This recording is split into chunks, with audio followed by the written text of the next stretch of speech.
ऐसा कहते हैं कि इंसान की मौत के बाद भी उसकी आत्मा उसी जगह भटकती रहती है। खास तौर पर जब उस इंसान की मौत हादसे में हुई हो। भी भयानक मौत वो होती है जब कोई अपने खुद के लालच के लिए किसी दूसरे की जान लेता है। ऐसे मामलों में आत्मा सिर्फ वहां फंसी नहीं रहती, बल्कि वो बदले की भावना से उस जगह पर हमेशा के लिए डेरा डाल देती है। कुछ जगह ऐसी होती है, एक छुपा हुआ खौफ दफन होता है, पर हमें जो भयानक अनुभव होते हैं उनके पीछे हमेशा एक काला खून से सना इतिहास छुपा होता है। मेरा नाम नीलेश है। ये जो घटना आज मैं आपको सुनाने जा रहा हूं, दादाजी के साथ घटी एक सच्ची घटना है। ये करीब साल 2000 के आसपास की बात है। परिवार मध्य प्रदेश के बॉर्डर पर बसे बुंदेलखंड के एक दूर दराज के गांव में रहने गया था। मेरे दादाजी गोपाल राव उस इलाके में नए नए शुरू हुए एक सरकारी प्रोजेक्ट के चीफ सिक्योरिटी ऑफिसर के पद पर तैनात हुए थे। वो प्रोजेक्ट करीब थी 3 साल का था, जहां से उन्हें वहीं रहना पड़ने वाला था। अपनी फैमिली को लेकर वहीं रहने चले गए थे। फैमिली में उनकी माँ और उनकी 2 बेटियां थी, निशा और गिरिजा। गिरिजा मेरी माँ है। ये कहानी मैं आपको उन्हीं के नजरिए से सुनाऊंगा, ठीक वैसी जैसी उन्होंने मुझे सुनाई थी। ये कहानी सुनते हैं, मैं गिरिजा। जब मैं छोटी थी तब हम पापा के काम के सिलसिले में एक नए गांव गए थे। हम जिस गांव गए थे वो कोई बहुत बड़ा गांव नहीं था। दिन में तो वो गांव बहुत शांत, खूबसूरत और सीधा साधा लगता था, लेकिन अंधेरा होते ही वहां सन्नाटा पसर जाता था। गांव के बीचों बीच हमारा एक बड़ा पुराने जमाने का पत्थरों का घर था, जिसके बाजू एक बड़ी खुली जगह के पुराने पेड़ थे। लेकिन इस घर की सबसे बड़ी दिक्कत यह थी कि उस दौर में गांवों की बनावट के हिसाब से घर के अंदर टॉयलेट नहीं होता था। घर के मुख्य बाड़े से करीब 50 कदम दूर पीछे की तरफ एक सुनसान कोने में पुरानी ईंटों का बना हुआ एक बाहरी टॉयलेट था, और उसके पास ही थोड़ी दूरी पर एक बहुत पुराना गहरा पत्थरों का कुआं था। बच्चे वहां खेलते थे, पर घर के बड़े लोग हमेशा एक बात का ध्यान रखते थे। शाम के 6 बजे या 6:30 बजते ही को घर के अंदर ले आते और पीछे का दरवाजा बंद कर देते थे, क्योंकि अंधेरा होते ही उस कुएं और बाहरी टॉयलेट के आसपास एक अजीब सी डरावनी खामोशी छा जाती थी। को इस बात का भी हमेशा डर लगा रहता था, बच्चे कहीं अंधेरे में उस कुएं के पास ना चले जाएं, और इसलिए वो हमें हमेशा डांटती थी। पापा के बारे में बताऊं तो पापा करीब 7 फीट ऊंचे और दमदार पर्सनैलिटी के इंसान थे। मिलिट्री और पुलिस डिपार्टमेंट के लंबे अनुभव की वजह से यह शब्द उनकी डिक्शनरी में नहीं था। सरकारी प्रोजेक्ट के काम की वजह से घर आने में संगीत रात को बहुत देर हो जाती थी। मतलब रात के 12:30 या 1 बजे के आसपास घर लौटना पड़ता था। रात को घर आने के बाद उनकी एक पक्की आदत थी। वो पहले घर के पीछे बने उस बाहरी टॉयलेट की तरफ जाते, वहां के नल पर हाथ पैर धोते और उसके बाद ही वो घर के अंदर आकर सोते थे। गांव के कुछ पुराने लोग मेरी दादी से अक्सर कहते थे, इतनी रात को अकेले उस कुएं के पास क्यों जाते हैं? आपको पता नहीं है क्या वो जगह ठीक नहीं है? अंधेरा होने के बाद उधर गांव का कोई इंसान भटकता तक नहीं। सुनकर मेरी दादी हमेशा डर जाती थी। अब वो जो कुआं था का सबसे पुराना कुआं था, मतलब वो हमारा पर्सनल नहीं था, बल्कि सरकारी कुआं था। दिन भर गांव के लोगों और औरतों का वहां आना जाना लगा रहता था, पर शाम होने के बाद उधर कोई भटकता नहीं था। दादी को जब उस कुएं और उस जगह के बारे में कुछ अजीब बातें पता चली, तब दादी ने भी पापा को कई बार टोका था। वो उन्हें हमेशा कहती थी, अरे गोपाला, रात के वक्त उधर मत जाया कर, जो कुछ भी हो सुबह उजाला होने पर कर लिया कर, वो जगह ठीक नहीं है। पर पापा किसी की बात सुनते नहीं थे। उन्होंने इतने साल आर्मी और पुलिस में गुजारे थे, उन्हें इन सब बातों पर यकीन नहीं था। उन्हें भरोसा था शरीर की ताकत पर। घर के पीछे के उस पुराने टॉयलेट की बनावट बहुत बेचैन करने वाली थी। पुरानी ईंटों की दीवारें ऊंची थीं, पर उस केबिन के ऊपर थीं।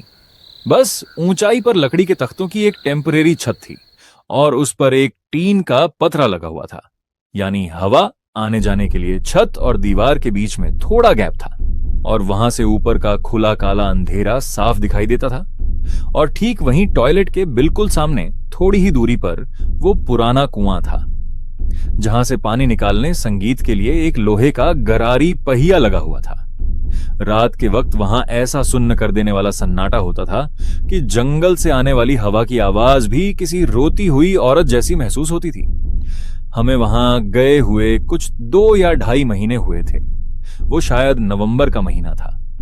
उस महीने की एक बेहद ठंडी रात को पापा हमेशा की तरह करीब 1 बजे ड्यूटी से वापस लौटे थे। पूरा गांव सोया हुआ था। चारों तरफ घना कोहरा छाया था। पापा ने अपनी बंदूक और बैग घर में रखा, हाथ में टॉर्च ली और वो उस अंधेरे पिछले आंगन से बाहरी टॉयलेट की तरफ निकल पड़े। आसमान में चांद बादलों के पीछे छुपा हुआ था।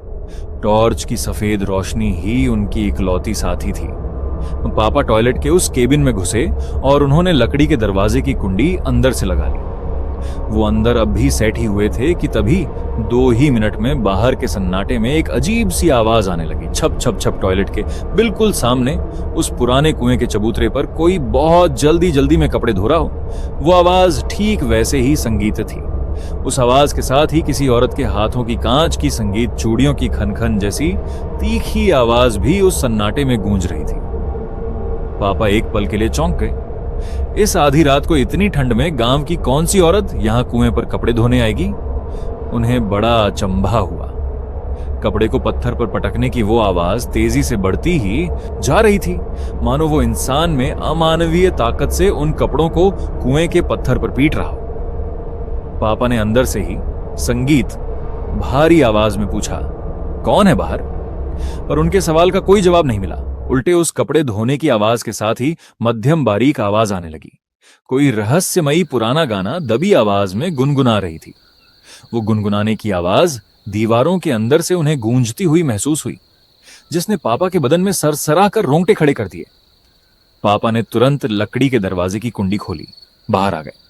उन्होंने टॉर्च की रोशनी सीधी उस कुएं के चबूतरे पर डाली। पर उन्हें वहां जो कुछ भी दिखा, उस घटना ने उनकी तार्किक बुद्धि को एक बड़ा झटका दिया, क्योंकि कुएं के चबूतरे पर कोई नहीं था। पूरा पत्थरों का चबूतरा बिल्कुल सूखा पड़ा था। जमीन पर पानी की एक बूंद भी नहीं थी। वहां कोई कपड़े थे। पापा आसपास देखते हुए धीरे धीरे चलकर उस कुएं के पास चले गए और उन्होंने कुएं में टॉर्च मारकर देखा। सिर्फ काला शाह शांत पानी था।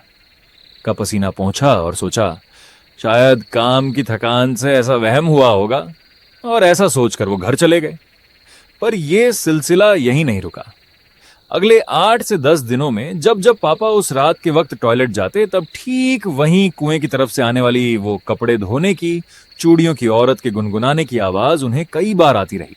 और हर बार बाहर आकर देखने पर वो कुएं वाली जगह पूरी तरह सूखी और खाली होती थी। पापा को अब समझ आ चुका था, प्राकृतिक घटना नहीं है, यहां कुछ बहुत ही विकृत समझ के परे कुछ हो रहा है। पर उनका स्वभाव निडर था।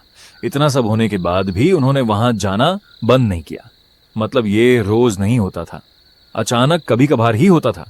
इसी वजह से अंदाजा नहीं लगा पा रहे थे ये चल क्या रहा है। ने मन में एक बात पक्की कर ली थी कि जब कभी दोबारा ये आवाज आएगी तब इसके पीछे क्या चक्कर है लगाकर ही रहूंगा। ऐसे ही कुछ दिन शांति से बीते और एक रात माहौल बहुत ही अजीब हो गया था। उस रात बाहर हवाएं बहुत तेज चल रही थीं और वो हमेशा की तरह रात 1:30 बजे आंगन में आए। इस बार वो उस केबिन में यानी टॉयलेट के अंदर जाकर बैठे नहीं थे। उन्होंने सिर्फ पानी की बाल्टी अंदर रखी, दरवाजे को हल्का सा सटा दिया, अंदर बेहद शांति से बिना कोई आवाज किए खड़े रहे। वो सिर्फ आहट को सुन रहे थे कि कुएं से कपड़े धोने की आवाज आती है, और आवाज आते ही वो झटके से दरवाजा खोलकर भी होगा उसे रंगे हाथों पकड़ने वाले थे। घड़ी में रात के 2:13 हुए होंगे। पूरे इलाके में श्मशान जैसा सन्नाटा था। हवा भी अचानक थम गई थी। पापा ने टॉर्च भी बंद कर दी थी और सांस रोककर वो आवाज की आहट लेते हुए शांत खड़े रहे। अब वहां सिर्फ उनकी सांसों की आवाज थी। ऊपर दीवार और छत के बीच जो जगह थी, वहां से चांद की रोशनी अंदर आ रही थी। यानी चांद आसमान में ठीक उसी कोण पर था गैप से पापा को चांद आसमान संगीत में दिखाई दे रहा था। उन्होंने दोबारा नजर नीचे की और दरवाजे के पास कान लगाकर बाहर से कोई आवाज आती है क्या ये सुनने की कोशिश करने लगे। अचानक उन्हें एक अलग ही एहसास हुआ। टॉयलेट के अंदर ऊपर से गिरने वाली वो चांद की रोशनी अचानक से थोड़ी धुंधली हो गई, मानो ऊपर खुली हवा में बड़ी चीज आकर रुक गई हो। उन्हें यह महसूस हुआ कि उनके सिर के ऊपर छत और दीवार के बीच जो जगह खाली थी, जहां से चांद की रोशनी आ रही थी, उस 10 फीट की ऊंची दीवार के ऊपर से गया है। पापा ने अपना सिर धीरे से ऊपर किया। छत और तख्तों के बीच की दरार से ऊपर देखा नहीं होगा, पर वहां देखकर एक पल के लिए उन्हें झटका सा लगा। उस 10 फीट की सीधी ईंटों की दीवार की ऊपरी छोर से इंसानी चेहरा नीचे की तरफ झुका हुआ था और वो सीधे पापा की तरफ देख रहा था। वो चेहरा उस ऊंची दीवार के किनारे से इतना नीचे आ चुका था कि वो पापा के चेहरे से ही फीट दूरी पर था। उसके बाल पूरी तरह से गीले और कीचड़ से सने हुए थे, मानो वो आकृति अभी अभी उस कुएं के गहरे पानी से बाहर निकल कर आई हो। उसके लंबे बाल नीचे लटक रहे थे। चांद की मध्यम रोशनी में पापा ने देखा कि उसके चेहरे पर आंखें नहीं थीं, बल्कि 2 बड़े सफेद छल्ले थे जो पूरी तरह खुले हुए थे, और वो आकृति दीवार का कोई सहारा लिए बिना सिर्फ हवा में लटक कर उस तंग जगह से ऊपर से नीचे झांक रही थी। वो पापा के मुंह की तरफ आंखें गड़ाए देख रही थी, मानो वो ये परख रही हो कि ये 7 फीट का आदमी उसे देखकर डरता है या नहीं।